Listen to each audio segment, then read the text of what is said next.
back to my channel.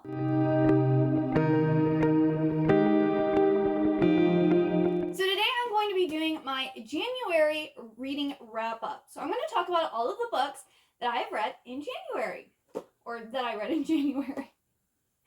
But I recently got this 2023 reading tracker, so I'm going to go over some stats before I talk about the books. So in total, I read 25 books in January. That is pretty good.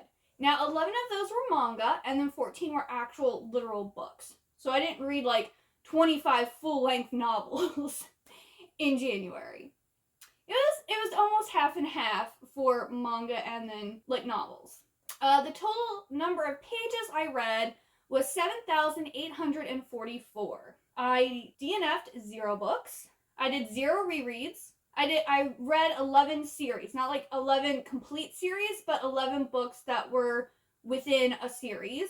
I did 3 standalones. I owned all 25 books that I read, and therefore I borrowed none. Now, the average rating for all these books was 3.46. So this was kind of like a little over average reading a month. My most read format was paperback, and this was because all 11 manga I read were paperback. The most read genre was romance, and my longest read was The Secret History. And can I tell you, I think I read The Secret History like the first or second week of January, and I feel like I read that like 6 months ago. January felt so long. And then in here it has like my January favorites, so it made me choose the top 3 of my favorite books. Now, none of the books got a 5-star, which last year I didn't get my first 5-star read until February, and up until now, yeah, I still don't have a 5-star. But that's okay. I give out 5 stars very sparingly, so if a book gets a 5-star, you know I absolutely loved it, and it's a new favorite. Well, I guess I'll start with this. If this was an ebook, I joined another book club on Fable, and they were reading The Inheritance Games by Jennifer Lynn Barnes. I've heard so many people talk about this book and like how amazing it was, and I have to agree, it was really good. It was really enjoyable. I like read through it really quickly. I think it took like 2 days to read it. And it was a lot of fun. So it's about this girl who has this guy named Grayson show up at her school and say, hey, you're expected at the reading of the will for my grandfather. And she's like, who's your grandfather? And he's like this super wealthy, like billionaire that she has no idea who he is or why he has left her anything. So her and her sister go to the will reading and find out that she has basically inherited everything. And this billionaire guy was really into like riddles and clues and different stuff like that. And he'd have his 4 grandsons like do these riddles and things as like tests. So we're getting all of these riddles and puzzles and things that the characters are trying to solve to figure out why the grandfather left everything to this random girl. And so it was a lot of fun. I gave it 4 stars. It was very enjoyable. It was what I was in the mood for because I had been watching National Treasure: Edge of the World. Love that series, and I was really in the mood for more like puzzly things. Like I've just been in the mood for that. And that took care of that genre I am interested in currently. And then the second book I gave is my top favorite was Inferno by Julie Kagawa, which is the 5th and final book in the Talon Saga. And I also read Legion, which was the 4th book in the Talon Saga. So I read Legion, and it ended in such a way, I was like, you know what, I have to read the next book to find out what happened. Like, I just can't wait until the next month to find out. So I ended up reading the last 2 books in the series, and I finished it up, and it was so good. Like, the first book was 5 stars. The second book, I believe I gave 3 stars, and then all the other books got 4 stars. So as a whole, I would say this series is like a 4-star series. Really good. Highly recommend it. I've vlogged, this is in weekly reading vlogs. It's been in wrap-ups. I've talked about this all the time. It's basically a YA dystopian where the majority of humans don't know that dragons exist. And we have the Talon Society that basically is controlling the dragons. And it's kind of like this dystopian-esque like organization who thinks that they should be in charge of all the dragons, and if you're not part of this society, then you should be eliminated. And then we have the Order of St. George, who are dragon hunters. They are like pretty much the only humans that know that dragons exist, except for like dragons that also work for the Talon Society. Like you have to be part of like pretty much one of these societies to know that dragons exist. And our main girl, Ember, is a dragon shifter, and her twin brother have been sent to this little seaside town in like California to assimilate with humans. And she ends up meeting one of these soldiers of St. George, not knowing that he is one of these dragon hunters, and they fall in love, and she finds out, like him and her find out about the organizations and what's wrong with them, and they decide to take them down. And it's amazing. It's wonderful. I highly recommend it. Anything by Julie Kagawa is amazing. So, yeah, love the series. My third favorite is actually a manga series. I read all 6 volumes of Wotakoi Love is Hard for Otaku. So, yes, this is my third favorite. I really love this series. It is just so adorable. And I will say I liked the anime more than the manga series. And purely for this reason. This, I don't want to say it's a 4-panel comic because it's not, but it has like little bits and pieces of a story, and then they'll do like filler things, and then they'll go back to the story, and like, so you don't get like the whole story all at once. It's like broken up with like other story, like other smaller stories, or like with like funny filler stuff. Where in the anime, you actually get the complete story in like one episode, or it's like continued on. You don't have like other things thrown in between as you're reading a story, if that makes sense. So I didn't like that, and that's why I got a 4-star, because I just didn't like the way that it was set up. I love all the characters, I love the story, I just didn't like the setup of it. Which I kind of complained about that with Ordinary Monsters, that's what it was. Because you had like the story, and then like there's an exciting part that's happening, and then you jump to the past where you're learning about the bad guy. I don't like that. I don't like having things inputted in to a story that I'm trying to read. I just don't like that back and forth. Especially if there's something like exciting that I'm enjoying. I don't want to then have to read all this other stuff to get back to the story I'm enjoying. Just not my thing. So that's why I like the anime better, and it lost a star. But this is about this girl who is an office worker. At her previous job, she had a boyfriend, and he found out that she was an otaku, so he dumped her. And then went around telling everyone at the office that she's an otaku. Which, if you didn't know, otaku is basically an anime nerd. You love anime, video games, manga, like, that's what otaku is. And so she's kind of, I guess, embarrassed of the fact that she's an otaku. And she ends up leaving that job and going to another office. Well, she finds out that her middle school friend works at this office. And he is out as an otaku, and he actually is friends with 2 other people who are a couple that work at this office. And him and our main girl character end up in a relationship. It follows 3 otaku relationships. It's all just so cute. It's so sweet. It's heartwarming. And like, if you're a big like nerd, you'll really relate to the relationships in this. And it's just so cute. I highly recommend it. Alrighty. So those were my top favorites, so let's go over the rest of the books that I read. Well, the first book I read, the first completed book of 2023 was Cruel Illusions by Margie Fuston? I don't know how you say it. My copy is over in my second room, and I don't feel like going and getting it, so I'm going to put up a picture here. I got this in Fairy Loot, and I was just like, oh my goodness, this book looks amazing, and they're like, oh, it's for fans of Buffy and Caraval, okay? I loved Buffy growing up. Well, I loved most of Buffy. There are some seasons I didn't really enjoy, but overall, I really liked Buffy. And I love Caraval. It's one of my favorite series ever. So when I saw that that's what it was compared to, and there was vampires in it, I was like, I need to read this immediately. Well, sadly, it's not as good as I thought it was going to be.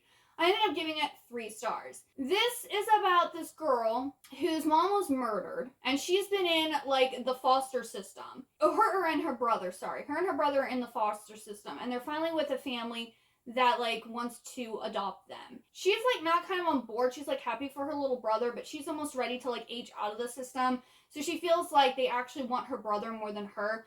So there's a lot of that like self-doubt and not being wanted, and like, yeah, it covers like that topic. But she ends up at like this magician show where these magicians are doing magic tricks, and they're doing tricks that she can't figure out how they're doing it, because I believe her mom and dad were both magicians too, so she kind of learned a little bit before, like, I think her mom and dad both died. I think they were both killed. So she ends up, I think, going another night to see the show again, and she like sneaks backstage and like actually sees that there's no tricks and stuff going on, like they're doing real magic. And then she hears the people talking about her, and she finds out that she's a magician and she actually has like magic, and she ends up joining like their society and finds out that like vampires exist. And so this is a different take on like vampire lore and also like magicians and how they get their power and everything. So it's very interesting. But I don't know if it was the writing style. I don't know if it was the pacing. Like, I don't know what it was about it, but it was kind of predictable. The relationship really didn't develop as much as I wanted it to. And overall, I was just left going, I thought this was going to be a 5-star, and it just was meh.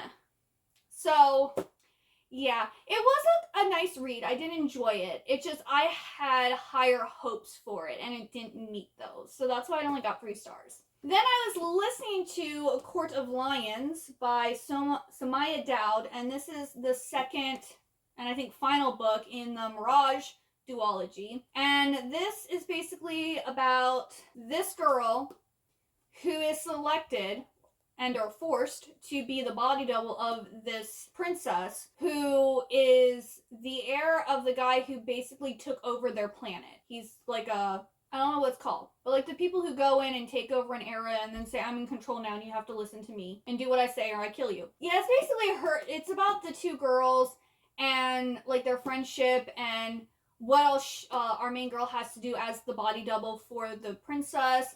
And there's a rebellion, and it's good. Okay, it's a cute, sweet. It's kind of sci-fi, but it also comes off as like almost like being set in the past too. It's like an interesting mix, but I'd say it's like YA sci-fi more so. But yeah, I really enjoyed this one, and I gave this one 4 stars as well. Then I read The Secret History by Adana Tart, and this book doesn't look that big, but it took me like I think 5 days to read. It was only a little over 500 pages, and it felt like forever to read. And I've been hearing a lot of people talk about this book and about how good it is, and it's kind of like the forerunner of like the dark academia genre, which, here's the thing.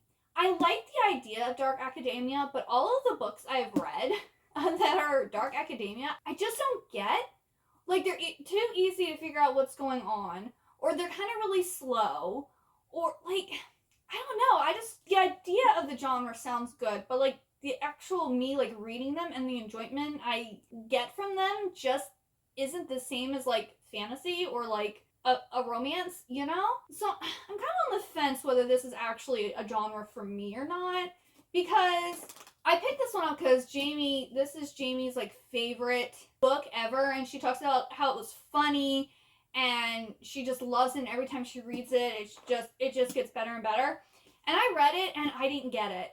I didn't see that it was funny. I did like it because it's kind of slice of life. Like, you have this one main character who, like, joins, like, this secret, I don't know, not secret, like, an exclusive, like, class. And the teacher literally teaches pretty much all of the classes. And he gets in with these well, not kids, because this is college. These students, and gets entangled with them in like everything they're doing, and someone ends up getting murdered, or a couple people get murdered, and you have to kind of, I don't know, it was just weird. Well, not really weird, but like, I don't know, like, it was fine reading it, but I just didn't get it. So I gave it 3 stars.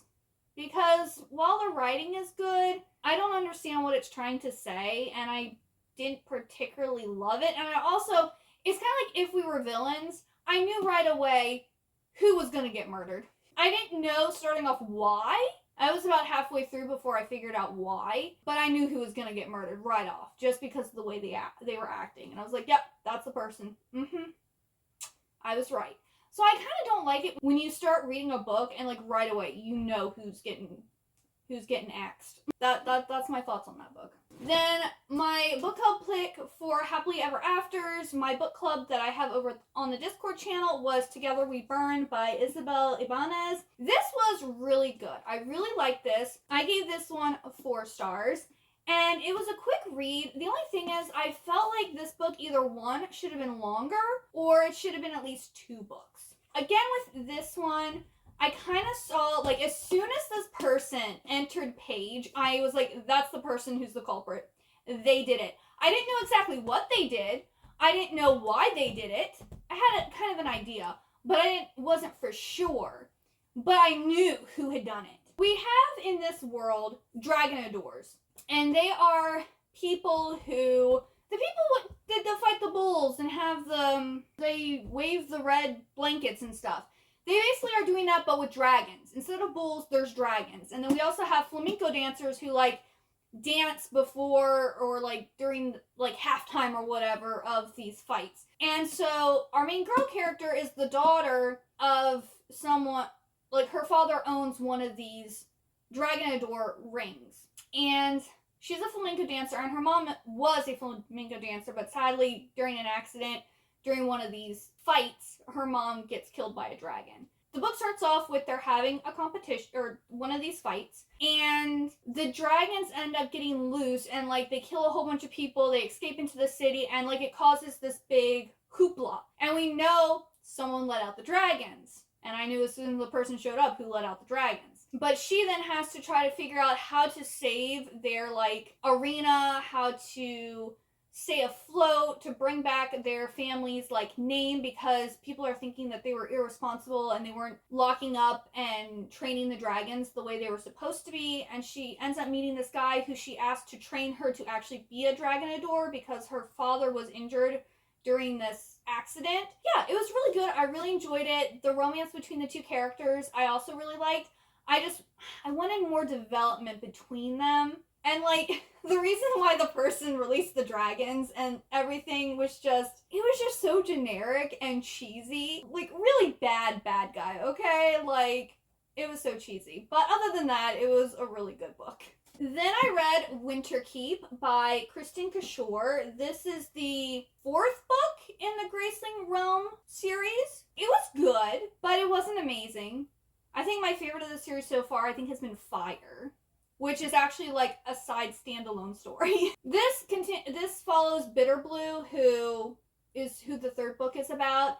And they have found this other kingdom called Winterkeep, and they send people to go and, like, explore it and, like, I guess see if there was, like, trade things that they could do. And they end up getting, their ship sinks and they die, and they think there's something fishy about it. And then, like, they get, like, word that, like, you know, something sinister happened. So Bitterblue, along with, like, her entourage, goes to Winterkeep. Well, on their way there, Bitterblue ends up falling overboard and is captured, and she's being held captive for most of this book. There's another girl who is our other main character, and she is going to the academy or university there in Winterkeep, and her parents are, like, super important, like, politician type people, and they're wanting to work with the people from Monsey. That's where Bitterblue is the queen of Monsey. So they're wanting to work with them because Monsey has, like, this special resource or rare resource that a lot of the other countries want. And it's, like, a whole big political thing that goes on. And, like, I'm not really into politics. So while this was enjoyable, and there's also foxes. Like, foxes can bond to people and, like, talk to their bonded person through their minds. And there is a lot of these foxes in the book, which was my favorite part. It still was just okay, and I gave it 3 stars. I feel like my descriptions are being a little convoluted because it's been so long since I read these. I'm sorry. And then I read The Queen of Nothing and How the King of Elfhame Learned to Hate Stories. This is the 3rd and final book in the Folk of Air series. I'm not going to talk about it because everyone talks about this series, but I gave this one a 3.5 stars because, probably an unpopular opinion, but this was actually my favorite one in the series. Like, the first one I enjoyed, the second one was too political, so I was, like, bored and didn't care. And this one was more exciting. It also had more of the romance between Jude and Cardan in this, where the first 2 I didn't really feel like there was much romance at all. like there was like a hint, but it's more in this one. And this was just more exciting and more enjoyable. But overall, I think this series is like a 3 stars. It's not one of my favorites. I don't get the hype for this book. Like there's so many other better Fae stories out there. The Iron Fae. I mean, it has Grimalkin in it. I mean, that's all I need. Give me Grimalkin. And then this here is a companion short story book to the Folk of Air series. And so we basically have some like prequel stories and like some sequels. And they're just like short, sweet little stories with like lots of pictures. And this was really nice. I gave this one 3 stars. Then I read the second book in the Dorothy Must Die series, which is The Wicked Will Rise. This is by Danielle Page. I almost stopped reading this book because an animal dies. And it was an important animal in the first book. So I was just like, I can't believe that just happened. I mean, I should, because this is a dark, like, sequel to The Wizard of Oz, okay? This is about Amy Gum, who is another girl from Kansas, and she's basically been brought to Kansas in a tornado, just like Dorothy, to basically kill Dorothy, because Dorothy has become evil and is sucking all of the magic out of Oz, and she's basically become, like, a tyrant. Amy's job is to kill Dorothy. Obviously, she doesn't kill Dorothy in the first book because there's 4 books. So she continues her journey in trying to kill Dorothy. And I gave this one 3 stars. The first book I gave 4 stars, but the sequels have just not been living up to the first book. Then I read A Mad Zombie Party by Gina Showalter. This is the 4th and final book in the White Rabbit Chronicles, which is basically, it takes like Alice in Wonderland inspiration, but have it be modern day with zombies. It was really good. Now, in this book, we are getting... At first, I was confused. I was like, is this like a companion novel, or is this actually the 4th book? And it's actually the 4th book, but it's from different perspectives. So normally we have Allie and Coles was that like our point of views mainly for the first 3 books. And in this one, it's Frosty and Camilla who are our like 2 point of views. And it focuses on them and their relationship versus Allie and Cole's from the first 3 books. But Allie and Cole are still in this. This is a continuation of the story. It's just from different people's perspectives. So if you like Alice in Wonderland and you like zombies and kind of like dystopian type books, I would say this is a good one. I think I gave this one 4 stars. Yeah, I think most of the books in this series I gave 4 stars too. So, good series. I like it. And I'm generally not a zombie fan, but I like zombies in this world. Then, my first 2-star of the year. Actually, it was my only 2-star in January. I have another 2-star for February, but we're not going to talk about that in this video. But that is Dustlands Raging Star by Maura Young. And this is the 3rd and final book in the Dustlands trilogy, which is a YA dystopian series. And I don't know how I made it to the 3rd book, because reading this book annoyed me so much. So this book is written in like, I think it's like hillbilly?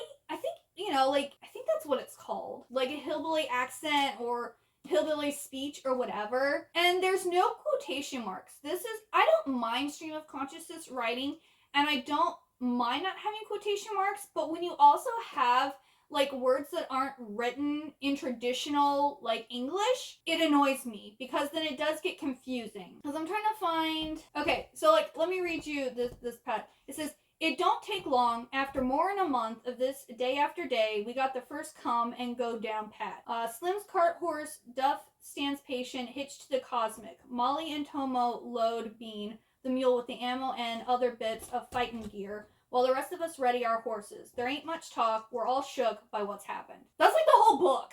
There's a lot of angst. There's a lot of like not adding G's at the end of, it's fighting and hunting and shooting. The writing style just really annoyed me. And because of that, and because this was, like, the bad guy in this wants our main girl character to be his wife, and there's literally no logical reason for it. Besides, she's the main girl character, so of course all the men want her. And, yeah, I don't recommend the series. I'm sorry. Like, I've never heard anyone talk about this, and I think for good reason. Like, it's not good. Especially when you compare it to, like, The Hunger Games and, like, Divergent, or the Shatter Me series, Match, like, Withered. Like, this just, it's not good when you compare it to those other books. So yeah, I don't recommend the series. Don't waste your time. There's much better dystopian YA out there, okay? Then we have Untamed that I gave 3 stars to. This is the final book in the Splintered series, but it's like a sequel, like short story collection. So these are all stories that take place after the end of the last book, but reflects back on like prequel stuff, so stuff that happens before the series. And the Splintered series is another like Alice in Wonderland inspired story. And we have Alyssa, who a mother has been put into an asylum because of her talking about Wonderland. And at one point she tries to hurt Alyssa, but it's because she's trying to protect Alyssa from Wonderland. But Alyssa is actually like part Wonderlandian, and she's supposed to be the next ruler. And we have Morpheus, I think is his name, who is the caterpillar who's been turned into a butterfly from Wonderland, and he's in love with her. And then we also have a human boy named Jebediah who also is in love with her. So there's like, you know, love triangle in this, and it's just really enjoyable. I really like this series overall. Again, all of the covers of A.G. Howard's books are gorgeous. Even if I don't like her books, because there is one stain that I haven't been able to get through, I will keep the books just because the covers are gorgeous. I'll probably just buy all of her books because the covers are gorgeous. I know that's a silly reason, but I like having pretty things. So her books are some of the prettiest, like, traditionally published books that, you know, I don't think there's any, like, special editions or anything for her series. Because I don't think she's that big. But yeah, I really like, if you like Alice in Wonderland and YA, I suggest the series. Alright, and the last thing is another manga series. So I read Missile Happy by Miki Kiritani. And this series is cute. You've already seen it, but I talked about it in my, well, if you watch my channel and the videos on my channel, you'll have already seen me talk about this series on my Chain of Thorns reading vlog. But this is basically about a girl who loves her big sister, and her big sister is being set up on these like potential marriage dates. And there's this one guy who's like, I guess, the top contender, and he's 17, the older sister's 23. Kind of a little weird. But our main girl character doesn't want her older sister to marry him. So she goes to his apartment and pretends the apartment has been leased to her too. So she lives with him for a while, and he ends up falling in love with her. She falls in love with him. And then her older sister ends up falling in love with his older brother. And it's basically the relationship between, you know, our main girl character and this boy. It's cute. It's a fast series. It's nothing special. Like, I gave the entire series 3 stars because it was cute. I laughed. I smiled. Like, it made me happy. But there was no substance. There was no, like, really story. Besides, he wanted to be a doctor and his dad doesn't approve, so he's fighting to get approval. But, like, that's such a minor plot. But that was pretty much the plot of the story. Not great story. There's not character development, but it's kind of like a sitcom. There's not really much substance or character development, but it's just a good old fun time that makes you laugh and smile, you know? This is a sitcom. So yeah, that is everything I read. Thank you so much for watching to this point, because I did kind of ramble and give convoluted, not clear synopses. I'm sorry.